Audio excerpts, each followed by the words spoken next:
1. For a little background, I'm a 28-year-old male in Colorado, and I enjoy listening to these true scary stories on YouTube, and it's giving me more than a bit of paranoia, and definitely more of an awareness of my surroundings. But I never expected to have my own story. It happened the weekend before Halloween of 2015, as all the haunted houses were advertising all over town. And even though I'm not really a haunted house person, as they don't scare me, my girlfriend's little brothers wanted to go, and they were bringing a friend. And her not wanting to be stuck in line, listening to them be teenagers, alone, asked me to keep her company. The night went on as usual, waiting for her brothers to get ready and only calling us to pick them up about an hour and a half before all the haunted houses closed. And no general idea as to which one they wanted to go to, so, as usual, I took the lead, but I knew we'd be cutting it close because they always set up the bigger haunted houses in the industrial district of our city, near a lot of run-down or abandoned warehouses on the outskirts of town. So nearly the entire street there consists of 2 or 3 different haunted houses tucked in between empty or sketchy-looking warehouses. And parking is always a nightmare. And I'm sorry if I spend too much time on the layout of this place, but it comes into play later. We finally arrive and the street is full of cars lining the street all the way to the haunted house we are heading to, which has people directing traffic a block or 2 up the street to some vacant lots near empty warehouses, and are packed full of cars. We were lucky someone was leaving, so they directed us in and we parked and headed for the closest haunted house. Now, I wasn't surprised at all to see that there was a massive line which took us almost an hour to get through. And we were one of the last groups to go through, and I can tell you it really wasn't worth the wait. So after we make it out, we were all talking about how it went, and who we thought actually got scared, all the while heading for the exit. Surprised to see just how empty the place seemed now, and just a few people standing around, helping close the place up, and that's when things took a creepy turn. I was the first out of the gate to the sidewalk, and there was a guy walking at a good pace who looked to be headed right for us. He didn't seem immediately creepy, which looking back is even more worrying. He looked to be in his mid to late 30s with a shaggy beard, and just looking down as he walked. It wasn't immediately apparent he was heading into the haunted house area, as it was closing, but he stopped as he was going to pass us and turned pretty sharply in our direction, and as I moved to get out of his way, he turned directly to face me. And I mean he was facing me within inches and looking at me with an emotionless face, but kind of like he was sizing me up, or like he'd never saw another human and stared curiously. This more than awkward moment seemed like it lasted a lifetime, but was more like 30 seconds. But that was more than long enough, so I said, "Excuse us," and stepped past him, while me and my girlfriend's brother exchanged confused glances, and the rest of the group caught up in conversation behind us, totally missed the entire thing. Also, for reference, I'm not huge, but I'm a big guy. I'm just over 6 feet tall, pretty muscular, and about 200 pounds. And I've been told I look somewhat menacing, so people usually make an effort to get out of my way. So I thought it even more strange that this happened, but looking for a rational and less suspicious reason, I came to the assumption that maybe he works here, and is just messing with us, and we continue up the block, looking behind us and talking about the weird guy, and how strange that was, but also how it's more creepy because there was no longer any cars parked on the street, and the street lamps were few and far between, so the dimly lit walk back was scarier than the haunted house, and feeling like we were being watched, but figured it was just nerves. The only cars in the lot now is ours and 2 others, which wasn't odd because we knew we were almost the last to leave. And just as we make it to the car and are getting in, My girlfriend's face goes white and she says, "Everyone get in, now," urging her brothers and their friend to get in immediately.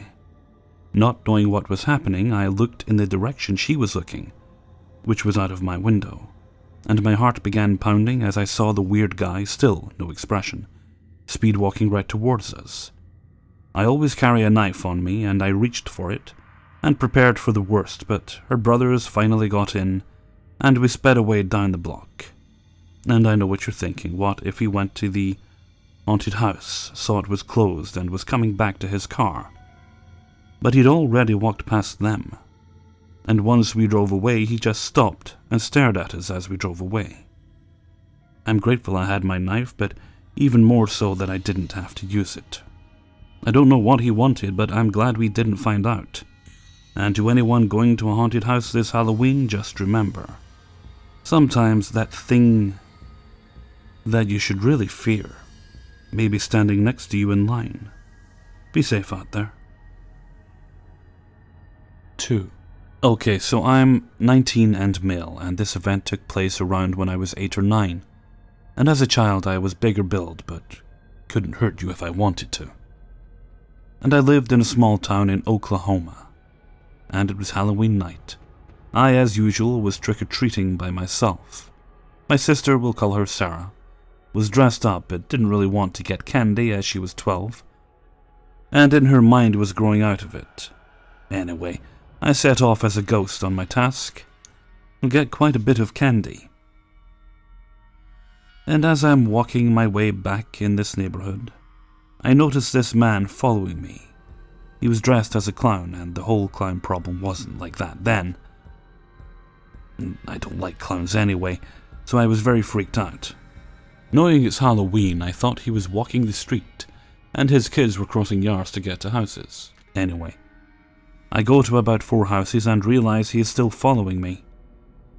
At the time, stranger danger wasn't that bad, and I had no clue what people actually do to kids. I know I was stupid, but I keep walking and this guy is right behind me, and I turn the corner and there's my sister and she says, "Hey, Dad's just over there with the truck. Let's go back to Grandma's house." And as I get in and look back, the man gives me this creepy grin, and as he's walking away, I notice a shiny object in his hand. It was a knife. I should have told someone, but I thought I'd get in trouble and didn't want to get in trouble on Halloween, as it is my favorite holiday. 3. So my boyfriend used to be a real jogging nut. Would jog multiple times a day for miles. He loved it. He used to live in not the safest town. For example, it was completely fine and busy during the day, but at night, you might come across some shady characters. My boyfriend and an old friend of his were jogging at night in a park that he used to live down the street from. It's a very nice sized park, and also very beautiful. Has a nice shaped pond and stream in it that people fished in during the day. The parks in my own town are all closed at sunset, but sometimes that goes ignored. My boyfriend and his friend had been jogging for a little while, I'd say at least 2 to 3 miles, so they were starting to get a little tired. I believe they were just about finishing their jog when a man approached them. Now, I apologize that I can't describe what the man looks like, but my boyfriend told me he was wearing a hoodie and had a dog with him, a pit bull. I also can't tell you exactly what this man said to my boyfriend, but basically, he was trying to rob them. My boyfriend had this bag that he runs with, and this guy demanded it. My boyfriend, a little scared, refused and slowly backed away from this guy, trying to keep the situation as calm as he can. My boyfriend and his friend tried to get away from the guy. They outnumbered him, but they didn't want to challenge him with his dog there. Especially since my boyfriend was already nervous of pit bulls from past experiences. All of a sudden, the man released the dog and told it to go get them. They took off running in different directions, but the dog focused on my boyfriend. He ran as fast as he could with the dog in hot pursuit. Now keep in mind, my boyfriend had already been jogging prior to this. so he was really using all of his strength to keep himself going. And having a powerful dog chasing you is a big enough motivation to haul ass. He heard the dog getting real close to him.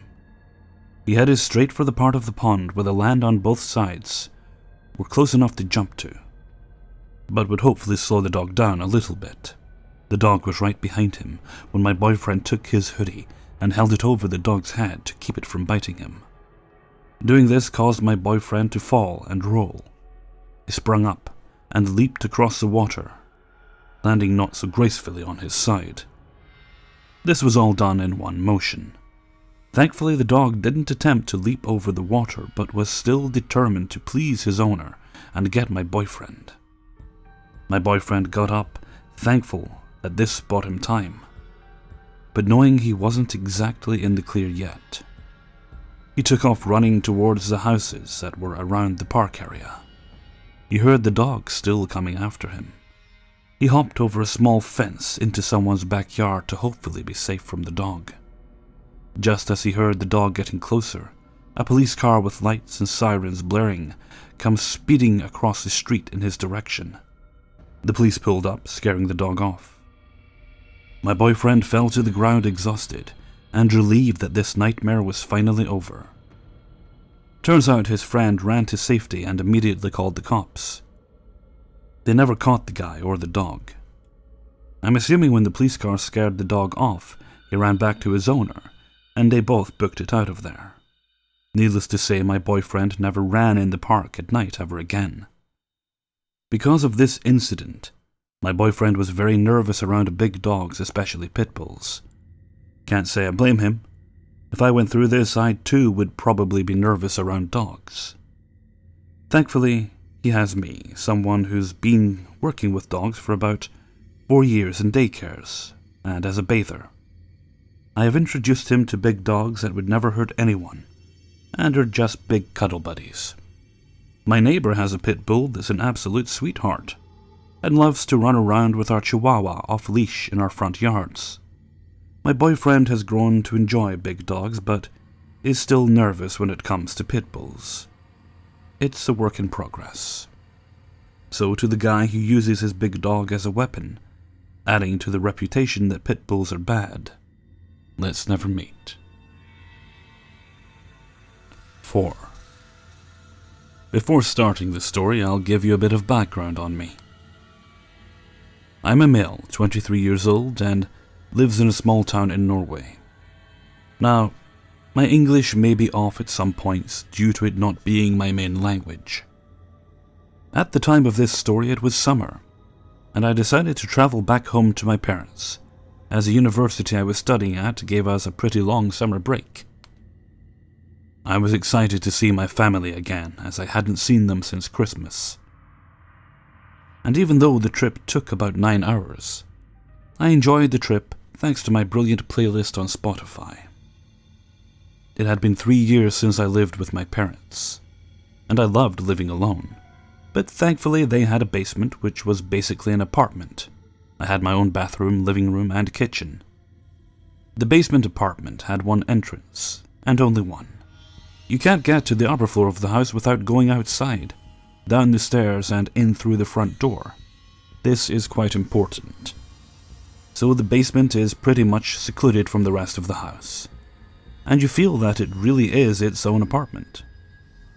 However, I got home, and before I even got through the door, my mom welcomed me and told me that she was happy I managed to get home before she and my dad left for their trip. Shit, I totally forgot. My parents were going to Spain for 2 weeks on vacation with my grandmother. I had nothing against being alone in the house though, and I knew this was the perfect opportunity to invite some friends and host a little party. So the first night went absolutely fine. I slept like a baby, and even woke up early enough to drive my parents to the airport. Wishing them a safe trip, I headed back home after dropping them off. I spent the entire day on the computer playing Counter-Strike with my friends. I had brought my PC from uni, and it was a solid gaming laptop. Now, to understand a little better, I'll explain the layout of the apartment. Once you enter, there is a long hallway, and if you go straight forward, you get to my bedroom, which means you can lie in my bed and watch the entrance door. The bathroom is to the right in the long hallway before the bedroom, while the living room is to the left. The entrance to the living room was basically right next to the bedroom. So I was sitting in the living room, playing on my computer before I realized that it was dark outside. I had been playing the entire day, and I now started to feel tired. I headed to my bedroom and fell asleep almost instantly. Suddenly, though, I wake up after hearing a noise I still can't explain. It was so clear, but yet so hard to describe. Imagine the sound coming if you hit a light bulb with a needle. It was that clear sound of metal on glass. It sounded like the noise came from my bedroom, right next to my ear, to be honest. It was so clear, and it instantly woke me up. I turned on the light in my bedroom and looked around for what could have caused that strange sound. I was home alone, and we didn't have any pets, and the closest neighbors lived about 1 kilometer away. I should also mention that it was 2:30 a.m. I couldn't see anything, or anyone who could have caused the sound, but to my surprise, the entrance door to the apartment was open. At first, this made me a little bit anxious, but then I realized that I had it open the entire day, because it got so hot earlier while I was playing on the computer. Despite it being Norway, our summers are usually warm, and I must have just forgotten to close and lock the door before I fell asleep. I sighed in relief as I started to walk towards the door to close it before going back to sleep. As I passed the entrance to the living room, my heart almost jumped out of my chest. Just as I passed the living room, music starts playing loudly from inside it. It was so loud I was sure the entire town could hear it. I had my PC hooked up to some speakers, but I never had them turned that loud. And how did the music just randomly start on its own at that exact point? It was a woman that sung opera in a high-pitched tone. I had never heard the song before, and I, for sure, didn't have it in any of my playlists. The title was Secret Garden. To my surprise, the music wasn't being played from Spotify, but from YouTube. What the fuck? How was that possible? Had someone noticed the door, snuck their way past my bedroom, opened my PC, and decided it was a good idea to turn on some opera music on YouTube? I didn't understand anything, but I quickly exited the browser, killing the loud music. I then walked through the long hallway and closed the entrance door. I turned on all the lights and searched every room in the basement. Now, as I'm sure you're aware, I didn't find anyone or anything. I even looked for footprints in the hallway, as it had a white carpet which shows tracks easily. I don't know how to explain this. I can still remember the sound that woke me up so clearly. Like soft chimes from metal on glass. I also figured that it couldn't have been some intruder who entered the apartment and decided to use my PC to play some music from YouTube, because the music started just as I walked by the living room, and there was nobody there. And before you comment that someone hacked me or used TeamViewer or something, no. I have worked in IT for 2 years, and I know my way around a computer. I didn't have any viruses or any software installed to let someone external take control of my computer. I have always been a skeptic when it comes to the paranormal, but this experience made me think about it. I am not religious, and I would very much say I'm a man of science. I study psychology, and I am aware of the ways our brain can fool us into thinking we hear or see something that isn't real. But this was nothing like that. The sound that woke me up was so clear, and I was wide awake when I heard the 3 chimes.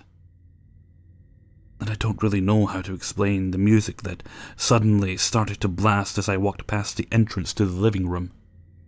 I've never heard or experienced anything like that after that. My mom constantly complains about the light bulbs dying in the basement, even though she just changed them. This only happens in the basement. And I'm sure there is a logical reason, but I dare you to explain my own experience. 5. So to start off, I am a female, about to turn 21 in a couple of months. Ever since I can remember, I've had very bizarre and creepy experiences. For this, though, I'm just going to stick to the bizarre ones. When I was younger, I discovered that I might have a gift, I guess you can call it. My first paranormal encounter was when I was in 3rd grade. As a side note, I used to get really bad nosebleeds a lot when I was younger. This is important for later. One night, at around 2 or 3 in the morning, I woke up suddenly and felt as if I was being watched. I turned to my closet and saw that it was open. I brushed this off, as I sometimes left it open. That was until I heard a faint sobbing noise coming from the closet.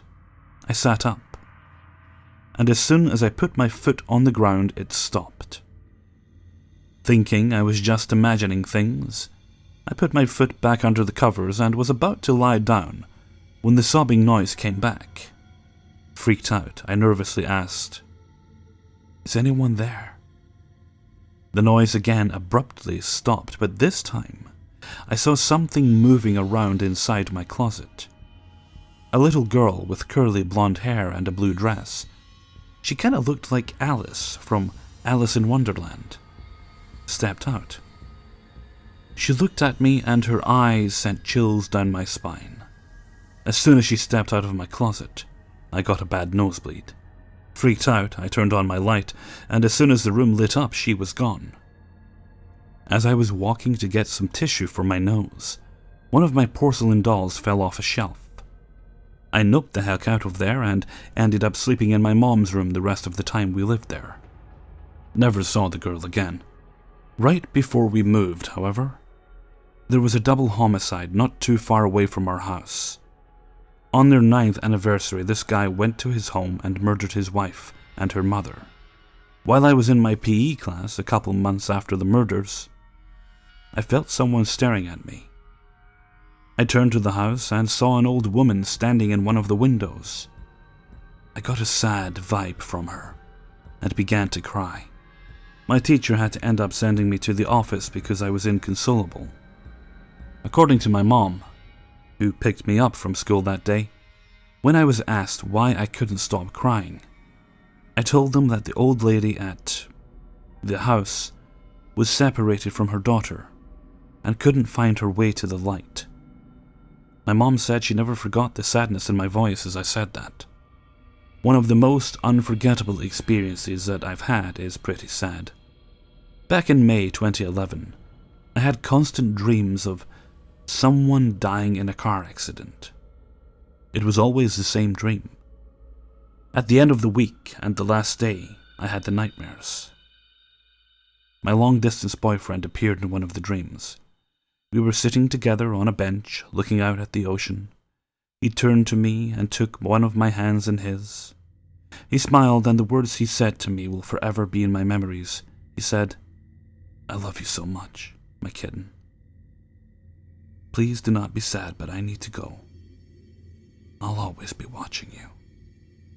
He kissed my forehead, and with that I woke up sobbing.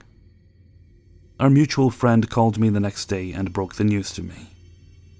My boyfriend was on his way up to see me when his car collided head-on with a semi. He died on impact. While the majority of my encounters have been friendly or peaceful, I will never forget the evil beings that I've encountered. The first time I encountered something evil was when I was about to turn 16. Every night I would wake up at 3 in the morning for no reason, and every time I felt like there was something malicious in the room with me. I never opened my eyes during these encounters, because most of the time I would just be half asleep and just go back to bed. But one day, right as the clock struck 3, I ended up waking up and needing some water. As soon as I opened my eyes, there was a demonic growl from the corner of the room. I froze and just stared at the ceiling, too terrified to look into that corner of the room. That was the first and only time I've actually heard something in my room. The second and last malevolent encounter I had was exactly 1 year ago. While me and a couple of friends were at school late at night, we began talking about the rumors of the school being haunted. My friends got the brilliant idea of taunting the supposed ghost, when one of them yelled out, "Quit being a puss and show yourself." My heart dropped. A strong feeling of dread overcame me.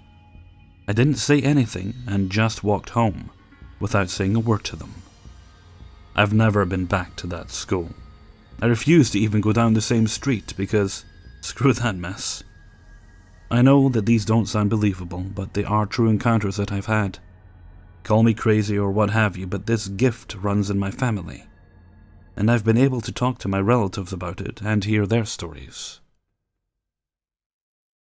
Hey everyone, Hellfreezer here, and thank you very much for listening to 5 True Scary Subscriber Stories, episode 19. I'd just like to say thank you very much to everyone who sent in a story. If you yourself have a story you would like to share, then please just click Show More in the description, scroll down to the bottom and you'll find the email you can send it to. Please don't send them to Facebook. The messaging system there isn't really, it's not ideal for the use of stories. I'd also like to say thank you very much for all your kind words and your feedback on the Halloween video. It's been doing quite well. I think it's close to 10,000 views right now, and that was only posted on Friday, so that's very encouraging to see. Now, obviously the next longer video will be out as originally planned. That will be the regular Scary Stories, 30 Scary Stories. That should be out end of November, very early December at the latest. No set date for it, but it's probably going to be a Monday.